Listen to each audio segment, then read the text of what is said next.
Welcome back, everyone. Today we're taking a deep dive into, well, a pretty pivotal period, I think you'd agree. Oh, absolutely. The crushing of Eastern Europe after World War II, Yeah. using Anne Applebaum's Iron Curtain. The crushing of Eastern Europe, 1944-1956. Right.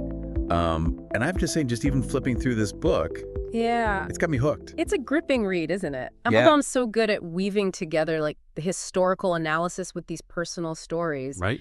You get a real sense of what it was like to live through this era. Exactly. And I think what's so fascinating about this period is that it's kind of overshadowed by like the big dramatic events of World War II. Of course, yeah. But what Applebaum shows us is that the end of the war was just the beginning of another struggle. Right. A struggle for like the very soul of Eastern Europe. Absolutely. And it's a story that's often told in, very simplistic terms, like the Soviets just marched in, imposed their will, and that was that. Right. But the reality, as Applebaum reveals, is far more nuanced and frankly much more chilling. Right, because you think liberation, you think joy relief, a fresh start. Right. But for many in Eastern Europe, the arrival of the Red Army brought a whole new set of anxieties. It's such a crucial point. Imagine you're in Budapest or Warsaw. You've endured years of Nazi occupation. Right. And suddenly the Germans are gone. There's this eerie silence, then the booming sound of Soviet loudspeakers announcing liberation. Huh. But as Applebaum describes, that initial sense of relief quickly gave way to a creeping dread for many. Yeah, it's almost like trading one oppressor for another, Yeah. but in a way that wasn't immediately obvious. Exactly. And that's where the real genius of Stalin's strategy comes in. He didn't go for like a brute force takeover. Right. Instead, he implemented what Applebaum calls a slow suffocation of freedom. Okay, so let's break down this slow suffocation. Yeah. What were some of the initial steps that the Soviets took to establish control? Well, one of the first moves was to set up secret police forces, modeled after the infamous NKVD in the Soviet Union. Okay. These forces were trained in Moscow, equipped with the latest surveillance techniques, Wow. and given free rein to target anyone deemed a threat to the new order. So these weren't just random acts of violence, right? Right. It was very calculated. Absolutely. The book gives chilling examples of how they used selective violence to eliminate political opponents, intimidate intellectuals, Right. and sow fear among the general population they would disappear. People in the middle of the night conduct staged trials with forced confessions. Yeah. The whole 9 yards. It's terrifying to think about the psychological impact of living under that kind of constant threat. It was a deliberate strategy to break people's spirits and make them too afraid to resist. And while all this was going on, they were simultaneously seizing control of key institutions. Like the media, for example. The book talks about how they quickly took over national radio stations, turning them into propaganda machines. Essential for controlling the narrative, they could pump out pro-Soviet messages, demonize their opponents, Right. and shape public opinion. But what's interesting is that they didn't immediately shut down all independent voices. Yeah, I noticed that too. They allowed some non-communist newspapers and organizations to continue operating, at least for a while. Right, and that was part of the deception. Yeah. They wanted to create this facade of democracy, of a gradual transition to socialism, Right. while they were systematically dismantling any potential opposition behind the scenes. It's a classic tactic, isn't it? Yeah. Lull people into a false sense of security while you tighten the noose. And speaking of tightening the noose, the book also talks about their relentless suppression of independent organizations, particularly youth groups. Crucial for their long-term strategy by controlling the education system and youth organizations. Right. They aimed to indoctrinate the next generation and ensure the future of communist rule. Wow. They knew that if they could mold young minds, Yeah. they could secure their grip on power for decades to come. It's a chilling reminder of how totalitarian regimes operate. Yeah. They're not just content with controlling the present. They want to control the future as well. And another key aspect of this control was the displacement of millions of people through ethnic cleansing and forced migrations.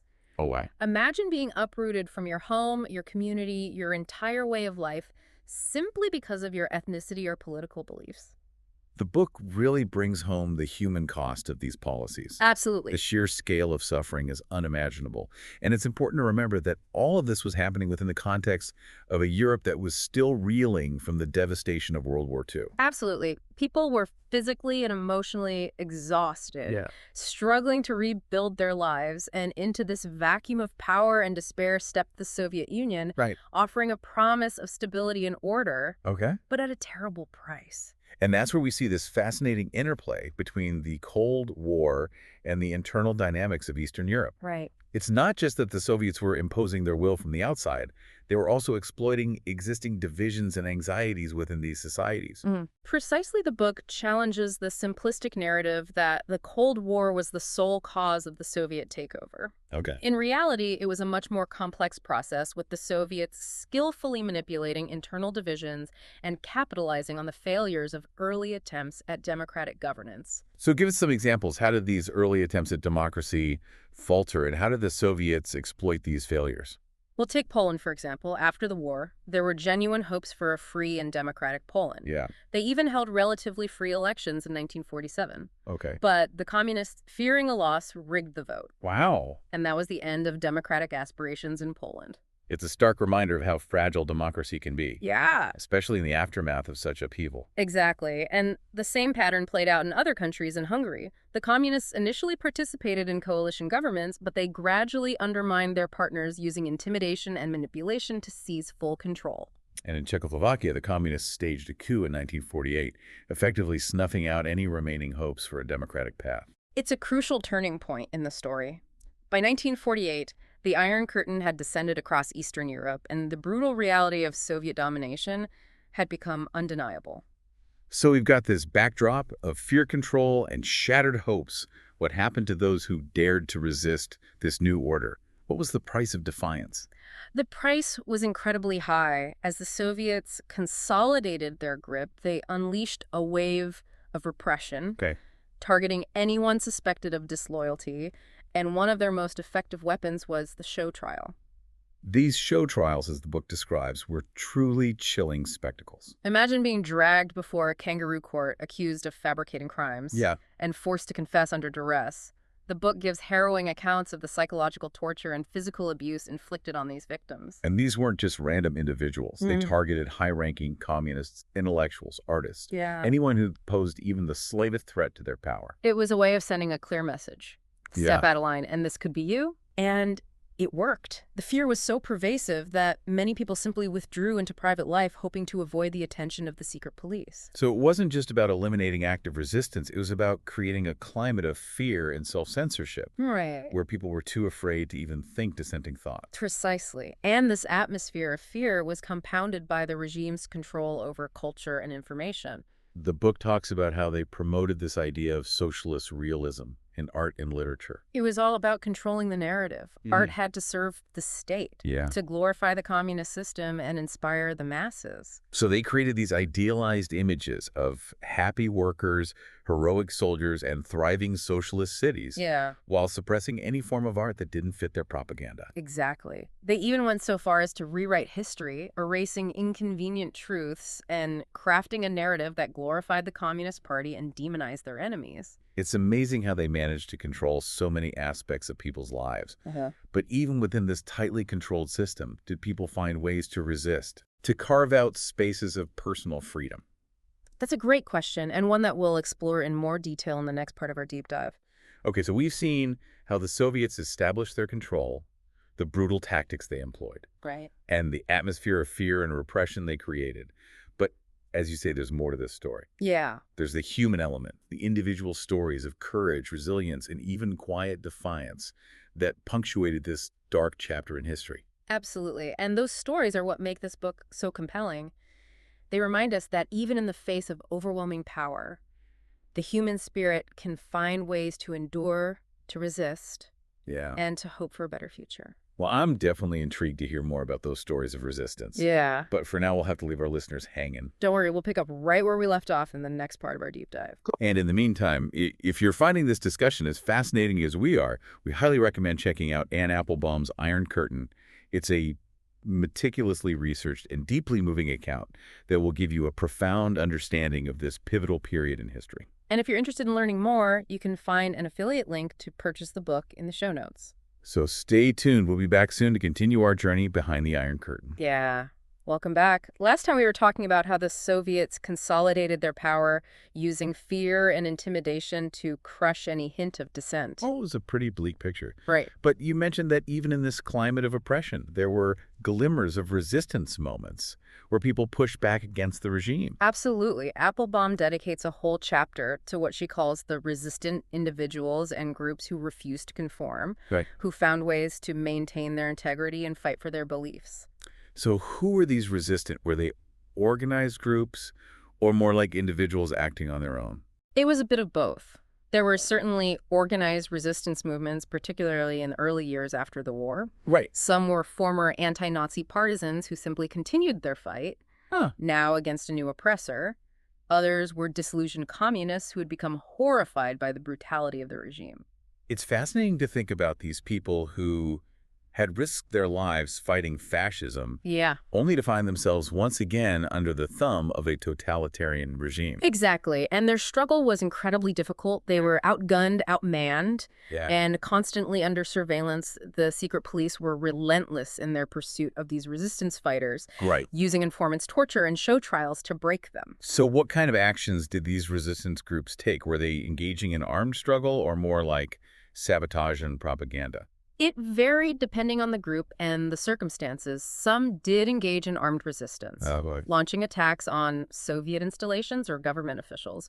But those were often short-lived as the Soviets responded with overwhelming force. Yeah, I can imagine that going up against the Red Army wouldn't have been a very sustainable strategy. Right. So many groups focused on less risky forms of resistance, like spreading underground newspapers, disseminating anti-Soviet propaganda, or sabotaging infrastructure. Almost like a David and Goliath story. Yeah. These small clandestine groups trying to chip away at the giant Soviet machine. Exactly. And while they may not have posed a serious military threat, they were a constant thorn in the side of the regime. They kept the flame of resistance alive, reminding people that there was an alternative to Soviet domination. And these weren't just hardened fighters, right? Applebaum also talks about ordinary people finding ways to resist in their everyday lives. That's a crucial point. Resistance wasn't just about armed struggle or organized movements. It was also about the small acts of defiance that people undertook in their daily lives. So give us some examples. What were some of these everyday forms of resistance? Well, something as simple as listening to banned radio stations like Radio Free Europe or the BBC was considered an act of defiance. Oh, wow. These stations provided an alternative to the regime's propaganda, offering uncensored news and perspectives from the outside world. It's amazing to think about the power of information. Yeah. Especially in a closed society like that. Just having access to different perspectives can be incredibly empowering. Absolutely. And it wasn't just about consuming information. People also found ways to express their dissent through humor, art, and even fashion. Okay, I'm intrigued. Tell me more about how they use these creative outlets for resistance. Well, for example, people would tell jokes that subtly mocked the regime or its leaders. It was a way of letting off steam. Of sharing a subversive message without directly confronting the authorities. It's like that old saying, the best way to fight a bad idea is with a good joke. Exactly. And then there was the world of art and literature. While officially sanctioned art had to conform to the dictates of socialist realism, underground artists found ways to express their true feelings through abstract painting, experimental music, and subversive literature. So even under this repressive regime, there was a vibrant underground culture that was pushing back against the official narrative. Absolutely. And it wasn't just confined to the artistic elite. Even something as simple as wearing Western-style clothing could be seen as an act of defiance. Wow. It was a way of signaling your rejection of the regime's imposed uniformity. It's fascinating how people find ways to resist even in the most subtle and seemingly harmless ways. Yeah. It shows that the human spirit is incredibly resilient. And that resilience was essential for survival in this era. But as Applebaum shows, resistance came at a price. The regime was constantly on the lookout for any sign of dissent. And the consequences could be dire. Yeah, we talked earlier about the show trials and the brutality of the secret police. It's clear that those who dared to challenge the system faced immense risks. Absolutely. And it wasn't just about physical punishment. The regime also used psychological manipulation, social isolation, and economic hardship to break people's spirits and force them into conformity. So it was a multifaceted system of control that went far beyond just brute force. Exactly. It was about infiltrating every aspect of people's lives, controlling their thoughts, their actions, their very identities, and that's what made it so effective. But despite all of this, people still found ways to resist, to hold on to their beliefs. Yeah. And to hope for a better future. That's the takeaway that I found most powerful. Applebaum's book is a testament to the enduring strength of the human spirit, the power of hope even in the darkest of times. And it's a reminder that even the most oppressive regimes are never completely invincible. Right. There are always cracks in the facade, moments of resistance that can ultimately lead to change. Absolutely. And those moments of resistance, those acts of courage and defiance are what we'll explore in the final part of our deep dive. Okay, so we've seen the darker side of this period, the brutality and repression of the Soviet regime, but we've also glimpsed the resilience of the human spirit. Right. The small acts of defiance and the hope that flickered even in the darkest of times. And in the next part, we'll delve deeper into those moments of resistance, those cracks in the facade that ultimately foreshadow the eventual collapse of the Soviet Empire. So stay with us as we continue our journey behind the Iron Curtain. Welcome back to our deep dive into Iron Curtain. We've been talking about the Soviet Union's grip on Eastern Europe. Right. And it's been pretty intense. Yeah, heavy topic, no doubt. Yeah. But as we've seen, even amidst the darkness, there were these sparks of hope, acts of resistance that challenged the regime's absolute control. Exactly. And in this final part, I'm really curious to explore those cracks in the facade. Those moments where the human spirit kind of pushed back against the iron grip of Soviet power. That's where the story gets really fascinating, because as much as the Soviets tried to create this monolithic, obedient society, they couldn't completely extinguish the desire for freedom and self-determination. So where do we start to see those cracks appear? Yeah. The book mentioned some specific uprisings, right? Yes, and perhaps the most significant of those early uprisings was the 1953 uprising in East Germany. Okay, tell me more about that. What sparked it?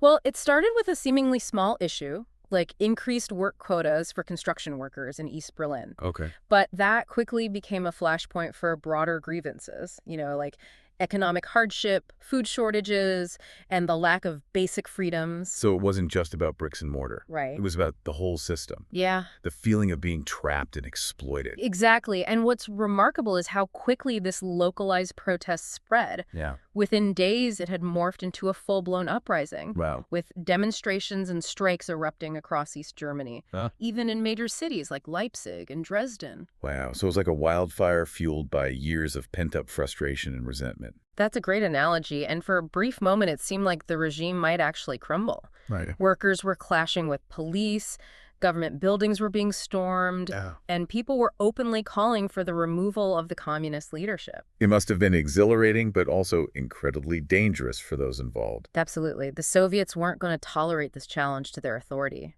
Right. They responded with overwhelming force, sending in tanks and troops to crush the uprising. So how did the people respond to this show of force?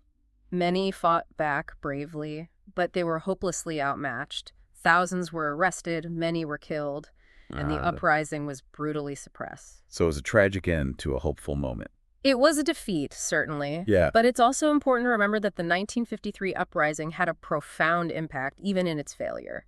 It showed the world that the communist system wasn't as stable as it pretended to be. Right. That there was this deep-seated discontent simmering beneath the surface. And it showed the people of Eastern Europe that resistance was possible. Yeah. That they weren't alone in their desire for freedom. Exactly. And while the 1953 uprising was the most dramatic example of resistance during this period, it wasn't an isolated event. Okay. Applebaum highlights numerous other instances where people pushed back against the regime both individually and collectively. So what were some of those other forms of resistance? Well, one area where dissent was particularly strong was within intellectual circles. Okay. Despite the regime's efforts to control information and thought, Yeah. writers, artists, and academics found ways to challenge the official narrative. We talked earlier about the underground art scene, but there were also more overt acts of defiance. Yes. In Hungary, for example, there was a group called the Petőfi Circle, Okay. which was formed by young communists who had become disillusioned with the regime. So these were people who initially believed in the system, Right. but then saw its true nature and decided to speak out. Exactly. The Petőfi Circle organized public debates and lectures, where they openly criticized the government's policies and called for greater freedom of expression. It must have been incredibly risky. Weren't they afraid of being arrested? Of course, but they were willing to take that risk. They believed that it was important to challenge the regime's monopoly on truth and to offer an alternative vision for Hungary. And what was the regime's response to this kind of dissent? They were not amused, to say the least. Right. The secret police infiltrated these meetings, and eventually the Peterfi Circle was shut down, its leaders arrested and imprisoned. So even within the Communist Party itself, there was this undercurrent of dissent, a yearning for something more than the stifling conformity of the Soviet system. Absolutely. And that discontent wasn't limited to intellectuals and political activists. Okay. Applebaum also talks about how religious faith became a form of resistance for many people. Yeah, that's interesting. We haven't talked much about the role of religion in this whole story. It's a crucial element, and one that the Soviets underestimated. They assumed that they could easily eliminate religion through propaganda and persecution. Right. But for many people in Eastern Europe, faith was a deeply ingrained part of their identity and culture. So how did they express their faith in a way that challenged the regime? Well, attending church services, participating in religious processions, even just displaying religious symbols in public. All of these acts became subtle forms of resistance. They were ways of asserting one's identity and beliefs in the face of an atheist totalitarian state. It's like they were saying, you can control our bodies, but you can't control our souls. Exactly. And for some, religious faith became a springboard for more active forms of resistance. Priests and religious leaders often became vocal critics of the regime, using their sermons and writings to denounce its injustices and call for a return to moral values. So even in the darkest of times, there were these flickers of hope, these acts of courage and defiance that reminded people that the human spirit couldn't be completely extinguished. That's what makes this book so powerful. It's not just a chronicle of oppression, it's also a testament to the enduring strength of the human spirit. It's been a truly eye-opening deep dive into a complex and often overlooked period of history. We've seen the brutality of the Soviet regime, the crushing weight of totalitarian control. Right. But we've also seen the resilience of the human spirit, the small acts of defiance, the unyielding hope for a better future. And those are the stories that stay with you long after you finish reading this book. Yeah. They remind us that even in the face of overwhelming power, the human desire for freedom and dignity can never be fully extinguished. And for those of you who are intrigued by this glimpse into history, we highly recommend checking out Anne Applebaum's Iron Curtain. Absolutely. It's a meticulously researched and deeply moving account that will give you a profound understanding of this pivotal period. You'll find an affiliate link to purchase the book in our show notes. We hope you've enjoyed this deep dive, and we look forward to exploring another fascinating topic with you next time.